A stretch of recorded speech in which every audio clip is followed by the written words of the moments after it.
Hey, you guys get it? Get it? Get it? How you doing? Jack. All right, thank you. Yeah.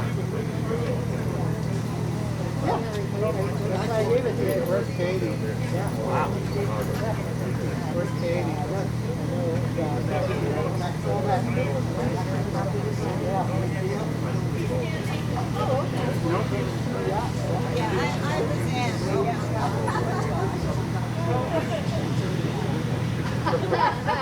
It must be the band.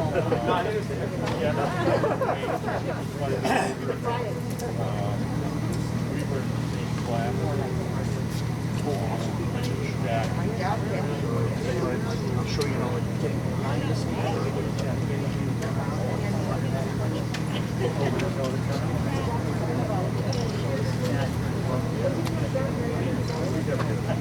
No?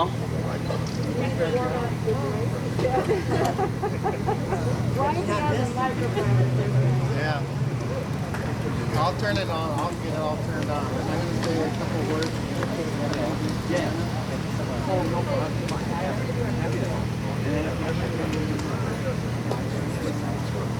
Yeah. Yeah. People come do that. This is going to be mine over here. Film. Experience?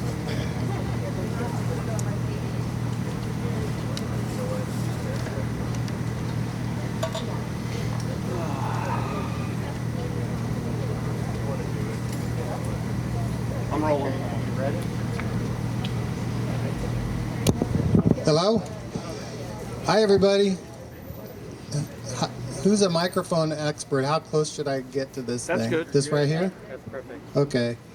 So this is the 2020 version of the Stroll Through History.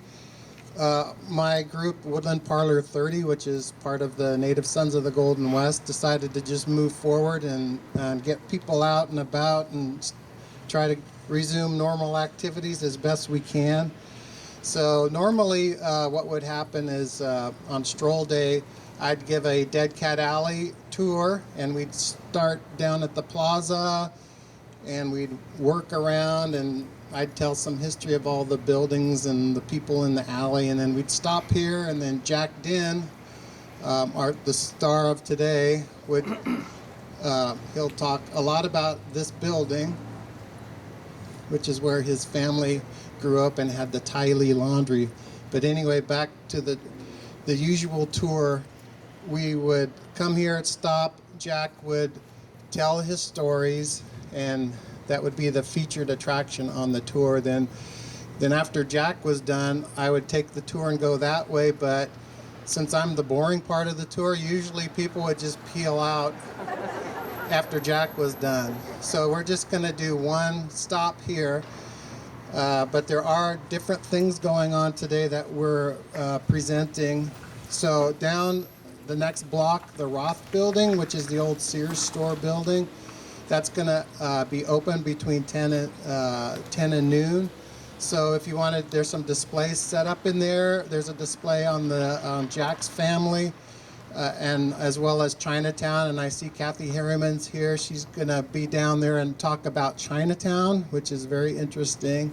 So in the back, what we call the Roth warehouses, we'll have the big sliding doors open, and it'll be open air, and people can come in and out. And there are some snacks over there too for after this. Woodland Gold and Silver will have a continuous slide show going on of old postcards of the downtown. Brandon will be open from 10 to 4, so in an hour he'll be open. And you could do some shopping there if you want. And then the Old Town Hall, which is at 702 Main Street. That's Tom and Meg Stollard's building they purchased. It used to be the Pearson's Appliance Store. That's going to be open from 10 to 10:30. So it's in the middle of a renovation. So I think it'd be very exciting for you to go and check out the work in progress. So Tom will be over there. And I'm reading off a schedule. And these schedules will be stacked up at the Roth, but my wife Katie's standing back there. She has things if you want them. Not to do it right now because I know if I was in my classroom and you know how it is. So if she starts passing out paper, then people don't pay attention to the presenter. Okay, so then at 10:30 to 11, I'm going to do a quick walkthrough of the Porter Building. So if you have memories of going to the dentist in the Porter Building a long time ago, and you want to see the second and third, remember? Second and third floors, where I'm going to take people up the elevator, or you can go up the stairs, and then we'll just do a walkthrough. I'm not going to get a lot into the history, but just a little bit, and I do have a couple ghost stories to share about the area around there. And then at 11:30 to 12, I'll make a little historic talk. We'll come back right about here.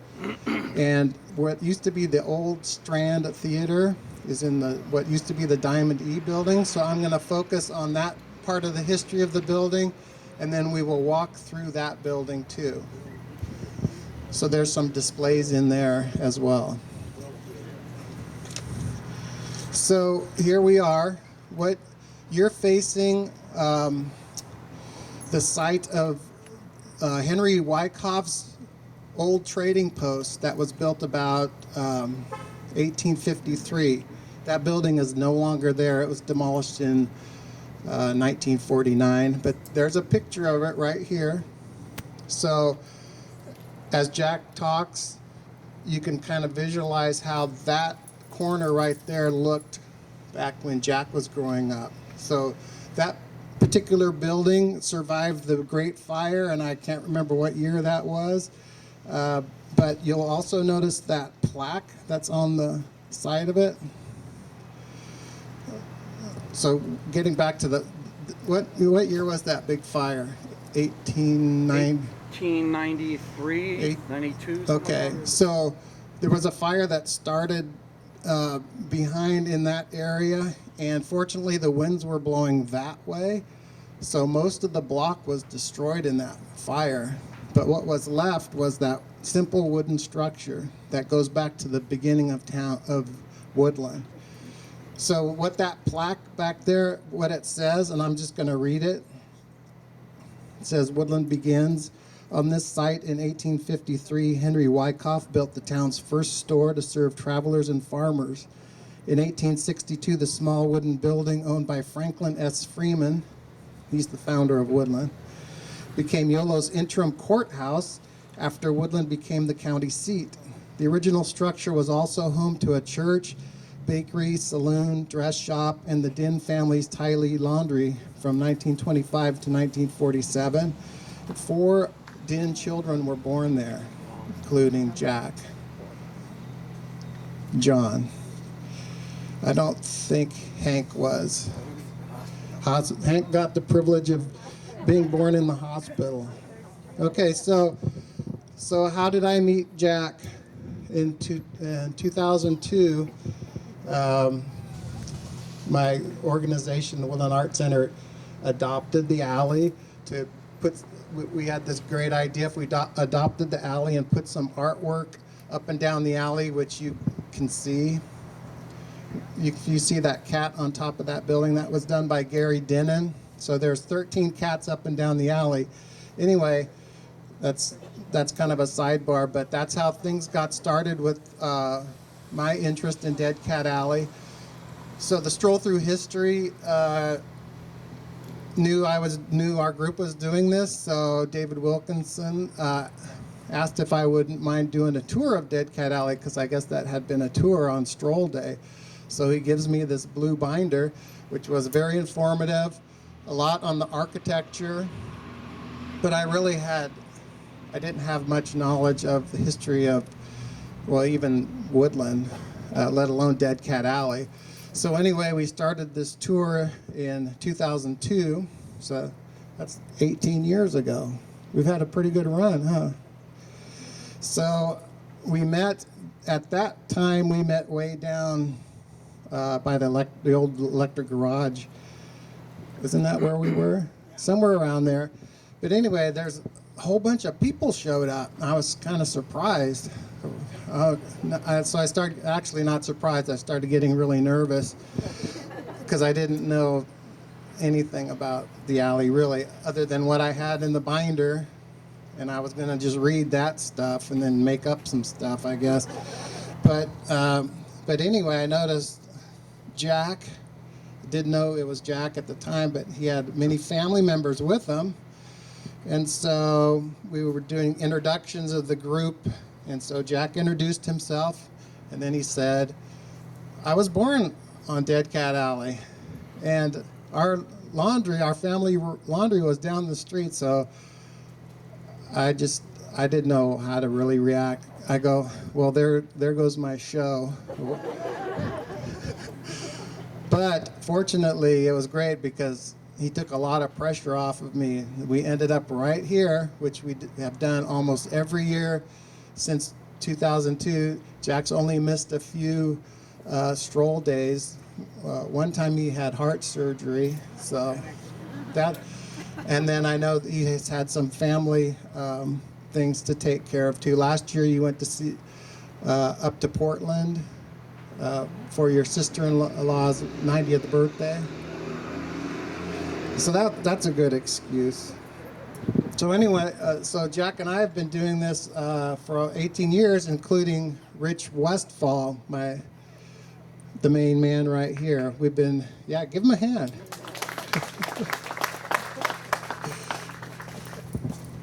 So Rich was he's been the straight guy on the tour. One example is down there was the Air Dome Theater. It was an open air theater. It was across the alley from the Woodland Opera House. And so one of my favorite jokes was it was Woodland's first topless theater. So I got that one in, Jack. So anyway, it's been a good run, and made very good friends with Jack and his family. We made you a family member. Yes, well, yes, I'm a paper son. I guess I had gone to enough family gatherings, and so it was Pleasanton or Danville. Where was that? The family reunion. So they surprised me, and Jack adopted me.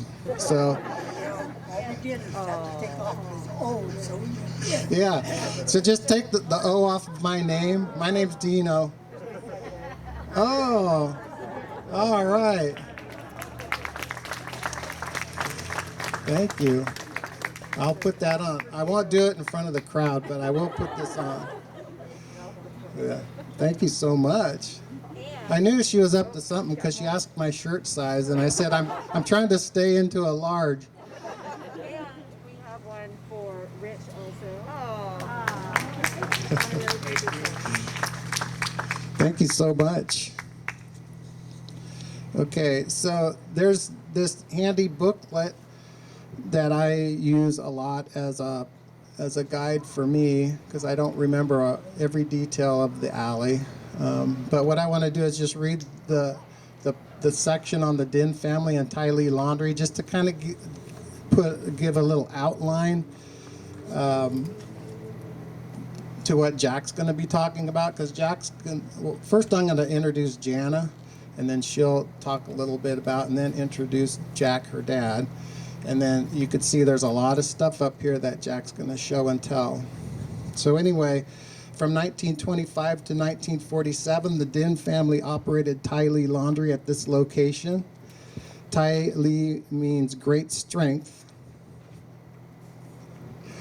and is not the name of owner Hugh Din. Din came to San Francisco in 1912. His wife, Lok Shi, arrived on a later ship in 1921. After daughter Ruby was born in 1922, the Dins moved to Merced, California, and ran a laundry business. Lucy, Jack, John, and Jimmy Din were born in the original Wyckoff building. So we know what the original Wyckoff building was.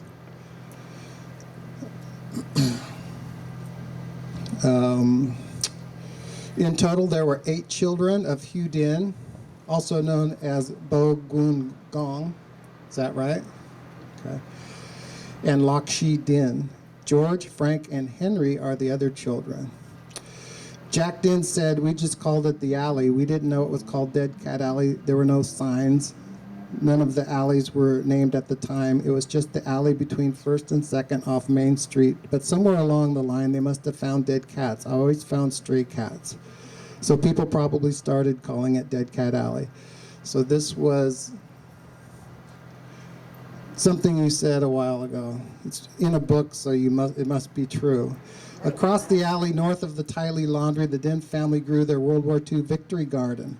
The laundry's drying yard also occupied the space on that side of the alley. So as Jack's speaking, I might be flipping some posters, and you could see the drying yard and how the clothes were hung and all of that good stuff. In 1947, the original Wyckoff small box frame structure was demolished. So here's the date of the fire, July 1892. With north winds blowing, flames broke out in a small barn on Deadcat Alley in back of Bartoli's grocery store near 1st Street. Peter Calder and Harry Greminger were the first to see the flames. According to the Democrat, they were in a wagon at Dunphy's blacksmith shop, corner of 1st and Deadcat Alley. They jumped and ran toward the barn, shouting an alarm of fire as they ran. Okay, so there you have a date, 1892, when Deadcat Alley was named in the newspaper. It goes back even farther. In 1873, Sam Ruland was reportedly robbed on Deadcat Alley. So the name Deadcat Alley has been around for at least early 1870s. Okay, so I guess let's get going with the real show. I'm going to introduce Jana Din, my sister. Oh, hey, Rich, can you hold that up? One more housekeeping thing before we move on to the main attractions. So I'm giving this poster to Jack. This is something special we did this year, so you might have seen it posted online. And I have, for family members, I have a stack. If you want to go to the Roth building after this, I have a stack of these, and if we run out, then I can have more made. But those are souvenirs for some of Jack's Danny came from a long ways away to join us today, so we're very appreciative of that. Okay, that's good. All right, so without further ado, here's my sister Jana. Thank you, Dino. Hi, I'm Jack's eldest daughter, and I have two younger sisters. Julie, raise your hand, please. And then there's Andrea, or Andy as she's called. And then she has her two children and husband here. And I'd like to introduce you to the other relatives too. So as we were talking about, there's John Din. John, do you want to raise your hand again? I don't know if everybody saw. And what number sibling are you, John? Uncle John? 7. You're the 7th. He says 6th.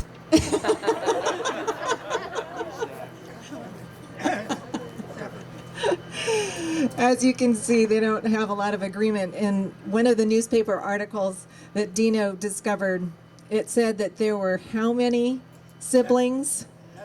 11. Yeah, and so those are what they called paper sons or paper siblings. Article mentioned that the father was not too clear on the names or the ages of these people. So that's kind of a convoluted family history. So there's lots of cousins. Cousins, can you raise your hands? And then there's Uncle Hank, that's another sibling. Raise your hand, Uncle Hank. And his wife Dee.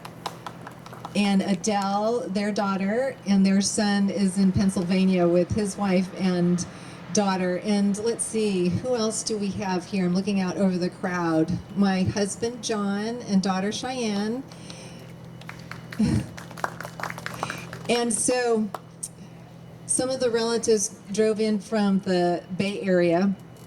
And so we just really want to welcome everybody here. We're really honored that you would come out and and listen to the family story here too. Like Dina was saying, it's been many, many years that my dad and he met with Rich and have been forging this beautiful family relationship. And so we actually came up with some certificates of identity for Dino because these were what were required to re-enter the United States if Chinese left the United States to go over. And so here's one for Lee Y. Pac Din O. That's you. One of those nebulous 11 siblings. And then Rich, yours is Yang Din Rich because they could not pronounce the R. So they exchanged it with an L.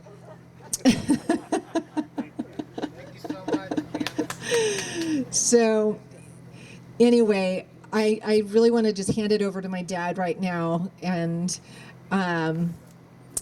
Grant, another cousin, and I have kind of been the family genealogists. I have to tell you really quickly that my dad keeps discovering all of this memorabilia. Just last week, he brought out this metal box, and he said, "Look what I found." And he actually found some high school graduation programs from the siblings Lucy and Ruby back in, what decade was that? The 40s. And so I didn't know that existed. And so I quickly texted Grant and I said, "Look, Grant, we have to hurry up and, scan these before they disappear back into all the stuff at the house." But anyway, Dad, why don't you come on over here? And I don't know if you want me to hold the microphone for you. Thank you. Good morning. I'm really surprised to see such a group out today, but I'm very pleased. I thought mainly that all my family would just be the people here. But anyway, welcome. And I might get a little long-winded on this, and if you ever get tired, just wave your hand and say goodbye, okay?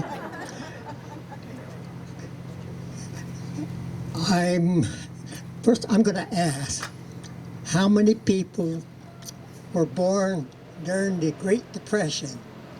Do we have anybody here? Okay. So I can tell any kind of lies and you really won't know. I wore this hat, which is Korean War, because I was volunteered for the Army in 1952, and that was right in the middle of the Korean War. And that means that what? I had to be about 20 years old at the time, so that makes me how old? Really old. 91 years old this year. So like I say, I'm going to tell a lot of lies, and you weren't born around then, so you won't know the difference. But anyway, I'm very pleased to meet all of you. Anyway, when I was thinking about coming over here, and I said, why would people want to look at a building and not know much about it, and it's not even here anymore? So I said, well, okay. My dad ran a laundry for about 20 years, 1925 to 1947. And we had to close up then because all the boys, there were 6 of us, 4 of us started college that year. But I'll get into that later. But anyway, I had this book called Chinese Laundries. And I said, okay, what tie-in does that have with this building? Well, we had the laundry in the building for 20 years. We lived in it too, so it's not just a place of business. So I'll get into that a little later on. But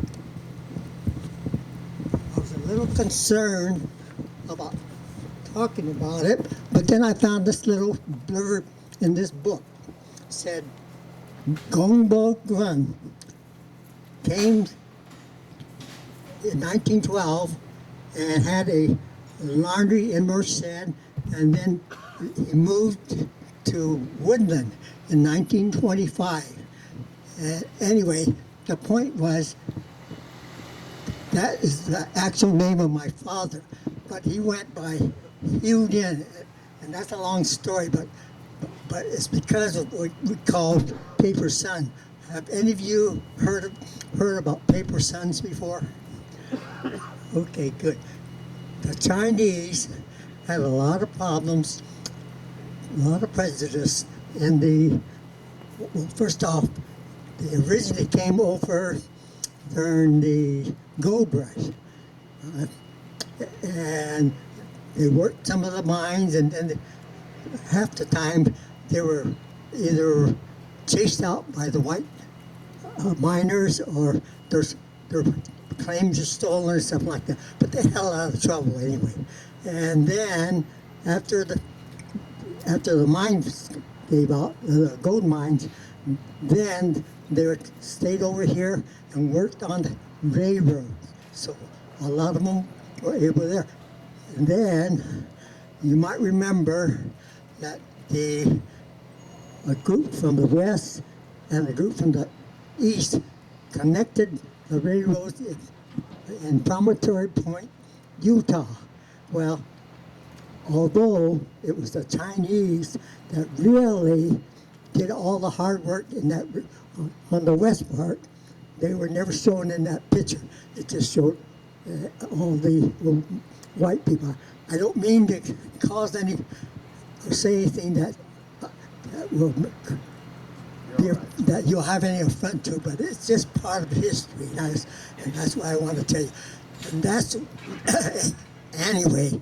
In 1893, because of this problem with the Chinese and the whites, they finally got the Exclusion Act, the Chinese Exclusion Act in 1893, and it made the possibility of immigrating very difficult.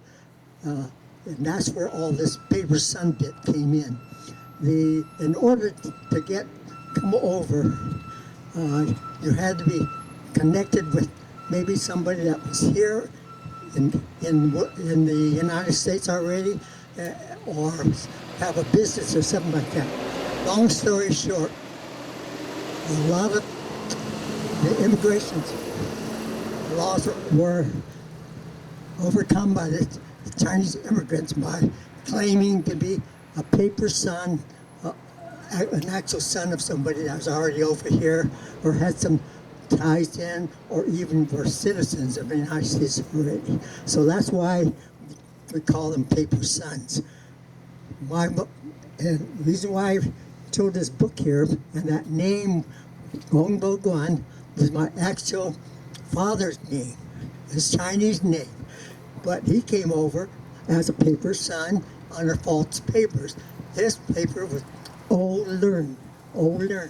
And his wife actually was brought over about 10 years later by his brother as his wife. So anyway, long story short again, we're bastard children, because my dad officially was never married to my mother, at least not over here. Wow. His wife was actually, he married before he left China when he was just 16, and that was typical what they did. You know, before they send your son over, they made sure that he had a wife. Okay, so that's why I was a little concerned about that, because I'll tell you what, I don't know where my brothers had any problem, but I volunteered for the Army. Not very smart, I'll tell you that. But anyway, this recruiting sergeant says, why don't you sign up for OCS, Officer Candidate School? And he says, you know, if you ever drop out of that, then you'll just fulfill your draft obligation of 2 years. Otherwise, if you stay in, then you can become a commissioned officer. So that sounded kind of good to me at the time. I actually was a college graduate at that already, so I said, well, that might help me. Anyway, let's see, where am I at? I stayed at the end and actually became an officer by going to officer candidate school at Fort Benning, Georgia, which was an infantry school. And after my tour of duty, which was 3 years, I got out. The requirement was that you had to become a member of the reserves after that. You had to have a total of 8.5 years Army, active duty, and reserve. So anyway, so when I came out as a second lieutenant, I said, well, okay, I'll go sign up for the reserves. Okay, I went through all the things there, going to training and study classes and all that, and pretty soon I started to get promoted, and so then I became a first John, then a captain, then a major, and then a lieutenant colonel. I said, well, hell, I must stick it out all the way. So after 31 years, I was promoted as a full colonel. So that's why I'm proud to wear this hat, because I was in during the Korean War. I volunteered, which was not too smart at the time, but anyway. And I brought all this out because my brothers are here and they're going to say something nasty. But my brother John, actually, he was a captain because he was drafted out of medical school. I guess he was still having his residency. Anyway, but they drafted him into service, but he went in as a captain. And actually, his tour of duty was at the Sacramento Army Depot as a post surgeon. So what a soft job he had. And then Brother Hank, what, you went in as a draftee or a... Okay, he enlisted also, not too smart. But anyway, he went into the Navy, went to what, Navy ROTC or OCS, whatever they called that, and he came out as a naval officer. What was your final rank? Lieutenant. Okay, first lieutenant like a captain. So anyway, I said, well, hell, we served our country, and even though our parents came over as what we call paper sons on the illegal papers, I said, we did our part, and I think we had a right to... Okay, so we did our part, and I said, so I was glad to see that the actual thing was written up in the paper, in this book, as his real name. Grant Den, my nephew, where are you, Grant? He's involved very much in the, I don't know, genealogy, but he's the one that, I guess, provided the information on it. So I said, well, if it's out in the book, then I'm not worried about it. But I will tell you that during this time I was waiting to go into OCS, I had to go through what they call a secret clearance. And this was when I was a private in the training at Fort Ord, California. Every once in a while, they'd call me up to the office and says, Dan, she says, they can't find anything on your dad, your father. And I'd give them the information again, and then maybe a couple months later, they call me up again. They said, we can't find anything. Finally, I said, oh, okay. My dad said his papers were all burned up during the 1906 earthquake and fire in San Francisco. Well, that's obviously a lie because he didn't come over until 1912. And I always wondered what my brother John and my brother Hank, whether they asked you about that. Okay. But anyway, like I say, we all served the country, and I think and even the two brothers, the three older brothers, all were during World War II. One was a tech sergeant in the Air Corps, as it was called at the time. He served in the ground crew, working on aircraft, electrician. What's called.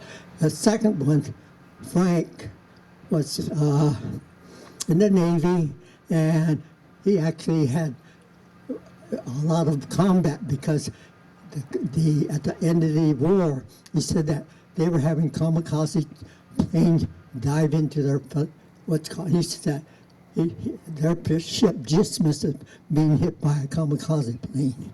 And then Brother Jimmy was sent to Yale University. Actually, he was drafted out of high school because of his age. He had turned 18 in his junior year, and so at that time the war was really hot and heavy. So they drafted him before he even got out of high school. And let's see, okay, when he got in, they sent him to Yale University to study Chinese because they knew that they were going to need some interpreters near the end of the war, because it was all moving over to the South Pacific, or the Pacific side. So anyway, we all served in the service, 6 boys, and I said, I'm proud of it, and I'm not concerned, and I know my parents did a good job of we couldn't even understand it because they spoke Chinese, but somehow, the good parts came out. So that's it. All right. Okay, my daughter says I'm running out of time, so I got to. Let's go. Here's a picture of the family standing over here in the alley. Oh, incidentally, that parking lot used to be the laundry drying yard. It was, on this laundry, they called all the Chinese laundries hand laundries, because what they did basically was iron the shirts after they was washed by some commercial laundry. Well, my dad actually, I don't know where he found but he actually had some steam presses, so we did the shirt by steam presses. And then my sister Ruby, which is this one, the oldest one, her job was to touch up the shirts after they were pressed, because pressing them really left a lot of wrinkles and stuff. And let me explain who this. You can't see my father, but he actually has a smile on his face, even though he's got 6 kids here.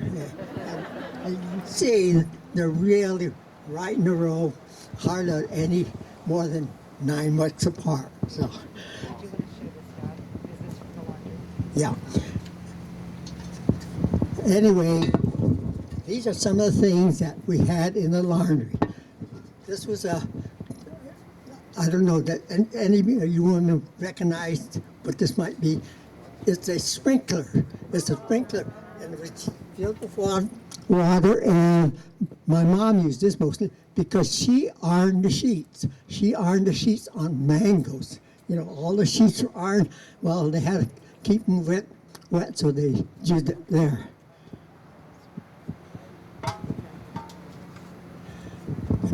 This is a little blower. I guess some of you must recognize this. It was filled with water, and then we blew and wet the clothes as we ironed it.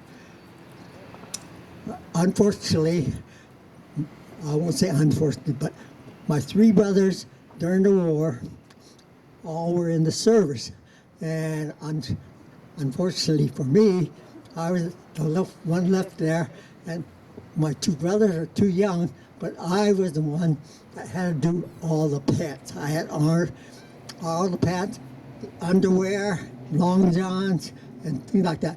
And I'll tell you, I didn't really enjoy that job. You see this iron? Remember, we started in the 1920s, and at the time, all we had for electricity was one long cord with a light on the end of the cord. But how did we heat the irons?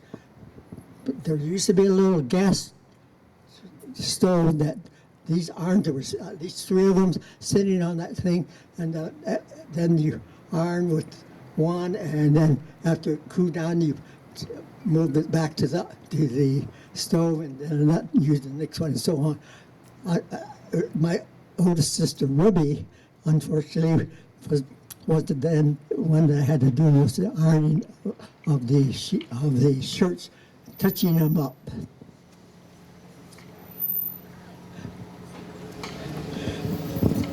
This is a ticket used, and for those that are old enough might have heard the old saying, "No ticket, no laundry." And that's how they used to kind of tease us Chinese. Well, it's really true. If you didn't have a ticket, you didn't get your laundry, because how else would the proprietor identify your clothes? There's two parts to this ticket, and this is the one that my dad had, Taylor Laundry. One ticket, the bigger ticket, was given to the customer, and the other ticket went to their clothes, and that's how they kept track of it. And, oh, good.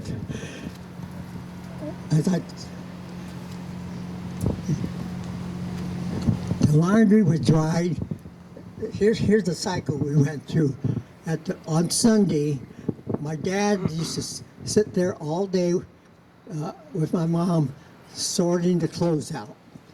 We used to get all the clothes coming in from the customers, generally on Saturday. And then on Sundays, a big sack.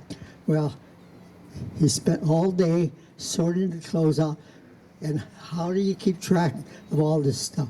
He had these little tabs that he'd write in Chinese on a little Chinese brush, hit the tab onto the shirts or whatever it was, and then put it in a pile.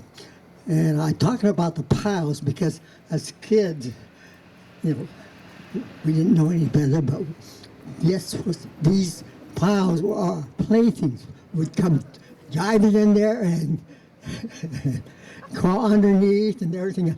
Of course, there's all dirty clothes, but anyway, I think that helped us to build immunity, because that's why I would say that's why I've lived so long. But one other job that I had, because all the three older brothers were in the service, was I had to do folding the socks. And we had mostly farm workers that bought their clothes there. And they had these long wooden socks. And after they were washed, there was just baskets of them that I had to sit, and usually it was by Wednesday of the week, all day long, just folding those socks. And the way I did it, you'd stick your hand in this thing, grab the heel, then pull that out.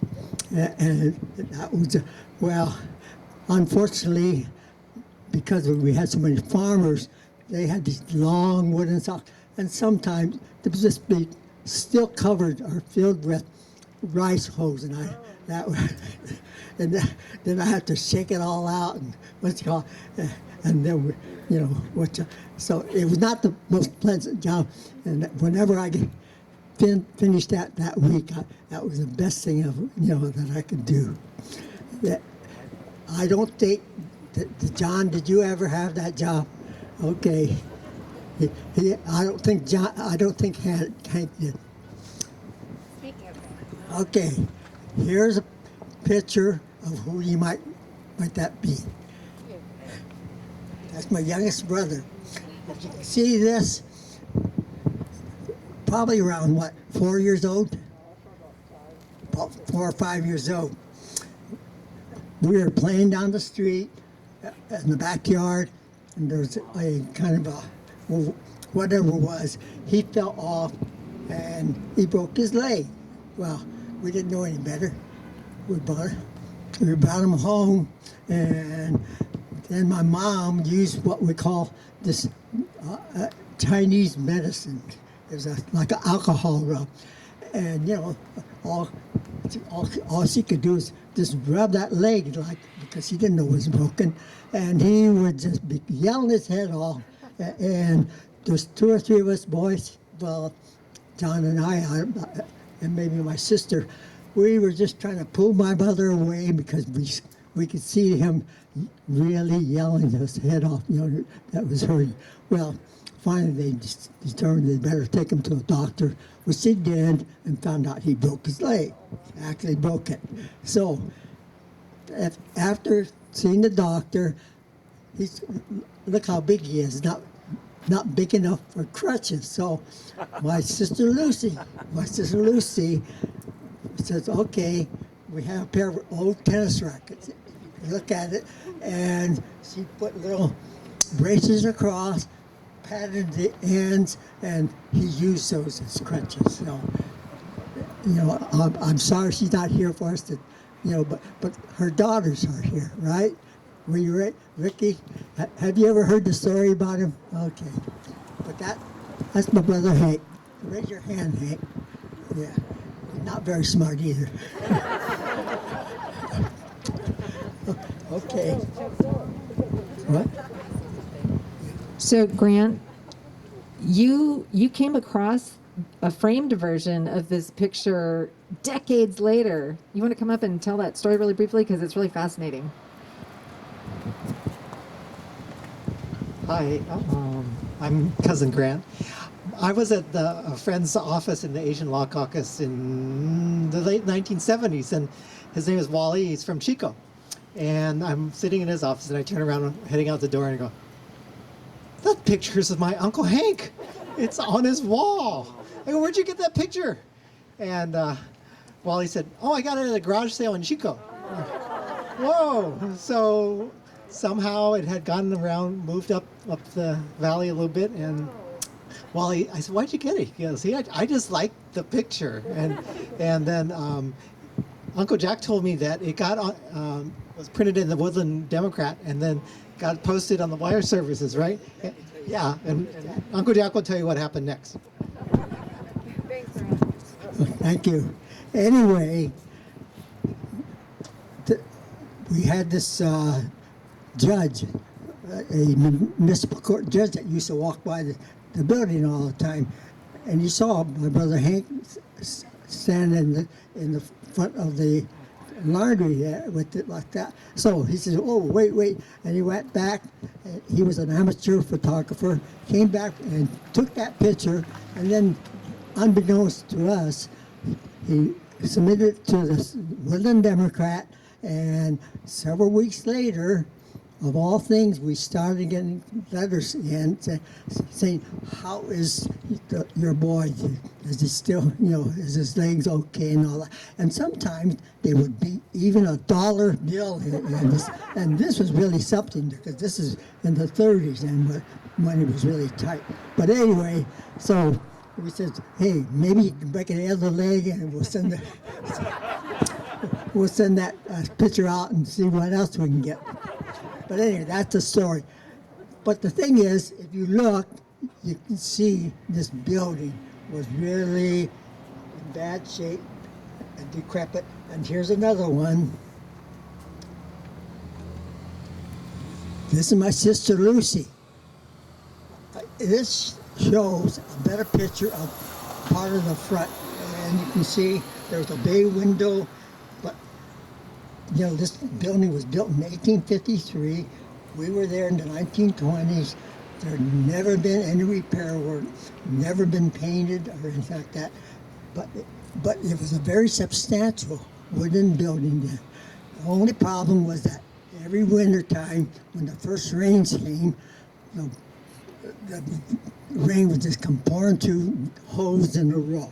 So that was just traditional.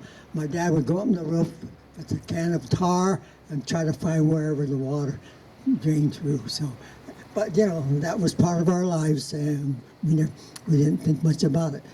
As far as the interior, there was nothing like the wiring or anything like that. We had a few light bulbs that were hanging on open cords, and that was the way we got light. We didn't have any running water except in one faucet in what was the kitchen, and there was no hot water. So we always had to boil water to take a bath or something like that. Well, I don't know how my dad determined, but when we had a big boiler that made steam for our presses, somehow he hooked up a rubber hose and brought it inside, and then we could turn it on and steam would come out, and would stick that in the water, and that would heat the water, and that's how we had hot water out there. We really thought that was quite some invention in those days. So I just, what's that? Oh, okay, my brother. See, I can't lie to you completely because I got somebody checking me out. He says it was Brother George that did that pipe. I thought it was my father. Here's another thing. My father and mother really didn't learn English because once they came over here, they all had to work. And so I don't know how we got trained or anything like that, but we were, and we turned out okay, so I guess whatever they did right. And the family, the picture's gone now, but there were 6 in that family picture. Actually, there were 2 more, John and Hank after that. But it worked out well. My sister Ruby, the oldest, came first, and then there's 3 boys after that. So she, being the older one, had to take care of those boys. And then after the second sister, Lucy, was born, and she got old enough, then we had 3 more boys, myself, John, and Hank, and so that was her job to take care of the kids. So everybody had a job. That's all I'm trying to tell you. And I want to show you why the picture's still here. You can see 3 windows. The 3rd window was my parents' bedroom. I was born in that bedroom. John was born in that bedroom. Hank, because he was a bad one, had to go to hospital to get home. But the laundry, we spent the 20 years not only as a business, but we actually lived in the building. Some incidents I'll tell you about this. Like I say, even though it's a sturdy building, it was warm. And I remember one time we had this customer, a woman, and she was a little hefty, you might say. Well, she came in once to get her laundry, and next thing we knew, she fell through the floor with one leg. And you should have seen the kids that were there. We just all scattered like rats, And I just remember in the mixed room looking up, picking up the curtain to see what happened to her. And my dad was trying to help her out and all that stuff. And of all things, she was apologizing to beat the band, saying, "Oh, I'm sorry, I broke your floor. You got it fixed, and she'll be glad to pay for it." Oh. Nowadays, we'd be sued to that. Yeah. But anyway, that was one just that.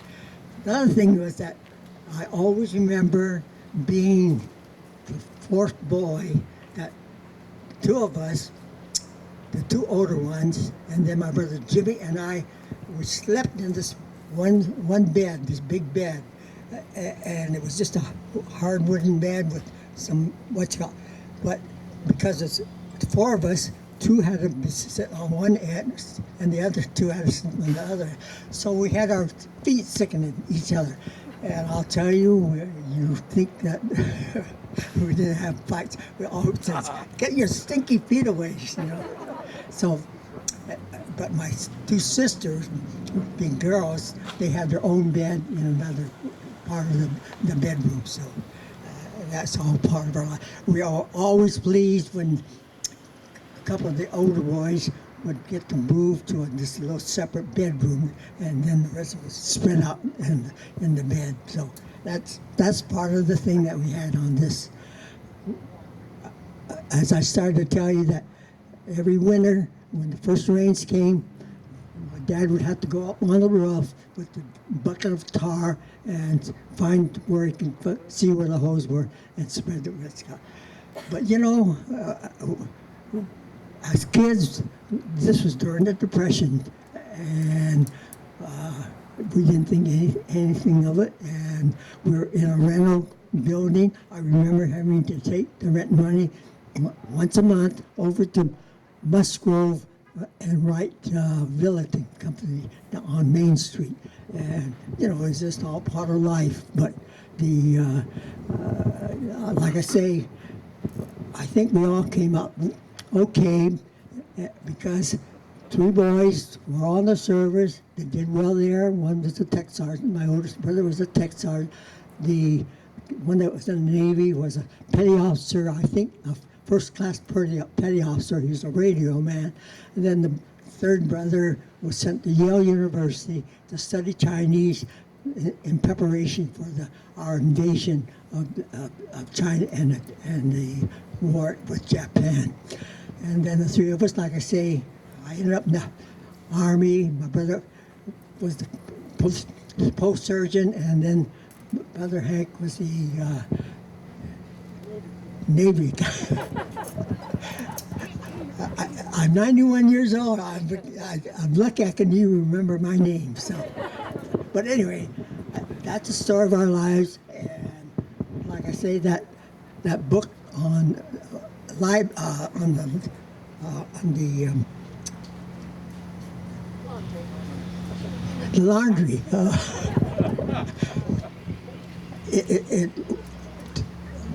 Why the Chinese gravitated to laundry was that because we had so much prejudice and what's called that they took us out of the mine. Then they came in. Fortunately, the railroads came and they used a lot of them there. But then after that, you know, they had to compete on other business. Well, no, there wasn't anybody that really wanted to run the laundry, but the Chinese took that job over. And a lot of them were hand laundries. They would send out the clothes to be washed by a big commercial laundry. The wet clothes would come back, and they would do all the laundry. And so that's why they call them hand laundries. What? Dina has to do the rest of the story. So, out of those humble beginnings, my dad and his siblings, all his brothers, ended up attending UC Berkeley and graduating. And Uncle John was an OBGYN. Uncle Hank was a physician. My dad, excuse me, I meant pharmacist, sorry. And Dad was ended up a colonel in the Army, plus also he was one of the chiefs of the Public Employees Retirement System. And Grant's father was an architect, and then Frank was an accountant, correct? No. Jim was the accountant, and Frank was a research analyst. So they all did really well for themselves. What year did the laundry close? Because 3 brothers all came back from the service, and they had the GI Bill, so they were all what's called.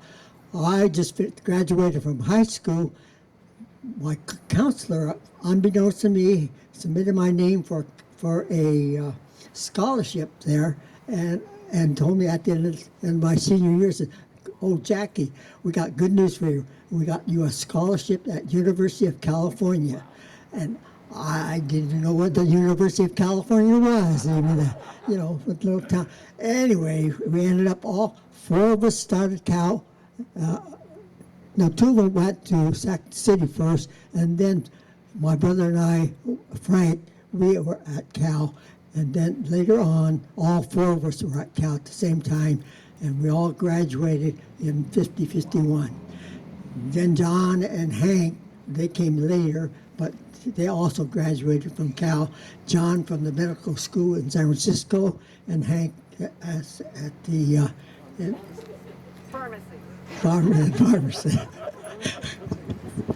And the only reason why the sisters Lucy and Ruby were not able to attend college was because at that time it was uncommon for females, even though they also graduated at the top of their class, because the graduation Graduated as Cat Valentin Grammar School, and then Lucy and Chip. Lucy, my oldest sister Ruby, graduated as a valedictorian from her Dingle Grammar School, and my brother Jimmy and Lucy graduated also from the grammar school. Same time, I remember this so well because at graduation time, the president of the education board, David Adams, came to the laundry and told my dad, you tell your son Jimmy to go to, I think it was J.C. Penney at the time, get himself a suit, and Lucy, same thing, go get her. So that was really something that we had the president of the school board, financing their clothes. But Lucy went on. She was salutatorian, and Jimmy was valedictorian in grammar school. But Lucy went on to become the valedictorian of high school, but Jimmy was already in the service, but they rated him number one, so in a sense, even just based on his 3 years of school there. So they did well in school. I always remember when I started high school that for English class, the teacher would say, Jackie says, how are you going to be? Are you going to be like your sister Ruby or your brother George? So I knew that George probably was always fooling around. But. Anyway, we'd so like to thank you all for being here, listening to the family history at Deadcat Alley, and I think Dino's rest of your tour or schedule. Yeah, Katie has schedules if you want Can I ask a quick question, just a real quick question? When that was torn down, how long before that was built? Was it vacant or was it built right away? I think it was several years. I'm not sure the date when that was built. And where did your family move to after that? You're in town still? Or Sacramento. Yeah, my dad quit the laundry in 1947 because, like I say, the 3 older brothers all came back from the service. They all had the GI Bill of Rights to go to school, and I ended up having a scholarship that same year. So 4 oldest boys all were in college, and that just left my 2 sisters. So besides that, my dad had never been back to China in 31 years, and his parents were still living in China, and I have to tell you, let me show you one more picture.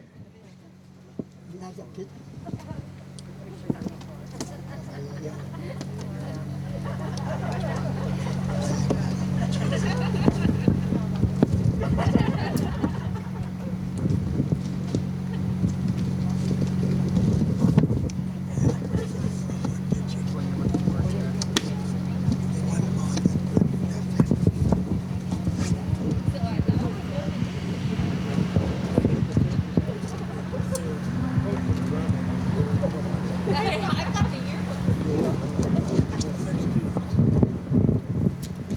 I wanted to show you this picture.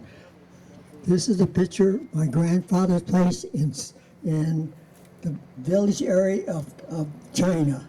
So what my dad would be doing all these years would be whatever extra money he could have, he'd send back to China, and his father would continue to buy a little property, and so they became pretty wealthy. The grandfather actually was the head of the school in that little village, and somehow he had this building built, which really surprised me. I went back with my dad in 1947, expecting to be in a little small hut or something like that, and then there was this building. It's 4 floors because there's 3 brothers and then the parents. So that's why they had a 4-story brick building. So, Huge round of applause.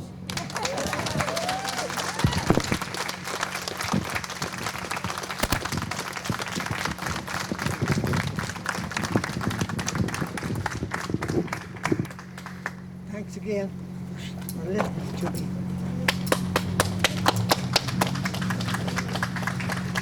Okay, we're gonna strike this and